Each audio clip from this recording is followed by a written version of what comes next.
सोभोदर शहर में औरतुनि जे हुनरी स्कूल बंद करण ऐं 4 महीननि जो पघार न मिलण पको न करण ख़िलाफ़ लेडी टीचर दरिया ख़ातून ऐं मुनर सुल्ताना एहतजाज कंदे चयो त औरतुनि जो कम्युनिटी सेंटर स्कूल 1985 में सखावत खाते इस्लामाबाद तरफ़ां मंज़ूर थियो हो। हुनरी स्कूल जी बिल्डिंग टाउन कमेटी सोभोदर तरफ़ां ठाराई वई हुई जेका हाणे जुड़ी वई आहे। हुन चयो त खेनि कराची ऐं खैरपुर मां ट्रेनिंग कराइण बाद मुक़ररु कयो पर 23 सालनि खां पको नथो कयो वञे। हुन चयो त टाउन कमेटी जे सोभोदर जो चेयरमैन रसूल बख्श तो गुज़िरियल 4 महीननि खां पघारूं ॾियण खां जवाबु ॾिनो आहे। हुन मुतालबो कयो त खेनि पको करे औरतुनि जे हुनरी स्कूल खे हलाए मिसकिन औरतुनि खे परेशान थियण खां बचाए इंसाफ़ कयो वञे। कोट डिजी में कुंभ भरिसां ॻोठ मोहम्मद आरिफ सोलंकी में 5 ॿारनि जो पीउ ग़रीब पौधे ते कैंसर जे मुज़ी मर्ज़ वगे काफ़ी वक़्त खां बिस्तरे दाख़िल आहे जंहिं सबबु संदसि कुटुंब मासूम ॿार बुखूं काटण ते मजबूर आहिनि। पौधे ते ग़ुलाम मुर्तज़ा सोलंकी ॿुधायो त 2 सालनि खां कैंसर जे मर्ज़ में विकोड़जी वियो आहे। पोरियो करे पंहिंजे ॿारनि ऐं कुटुंब जो पेट पालींदो हो पर बीमारी सबबु बिस्तरे ते पइजी वियो आहे।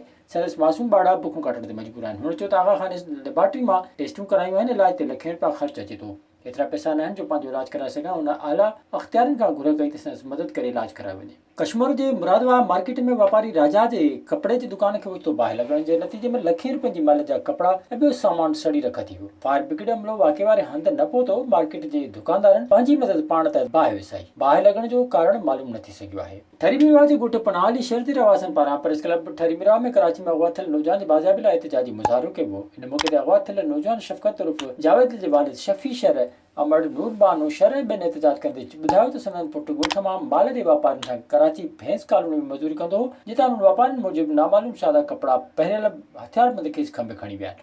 हुन चयो त संदनि पुटु अणपढ़ियल आहे मज़दूरी लाइ वियल हो हाणे हू सख़्तु परेशान आहिनि।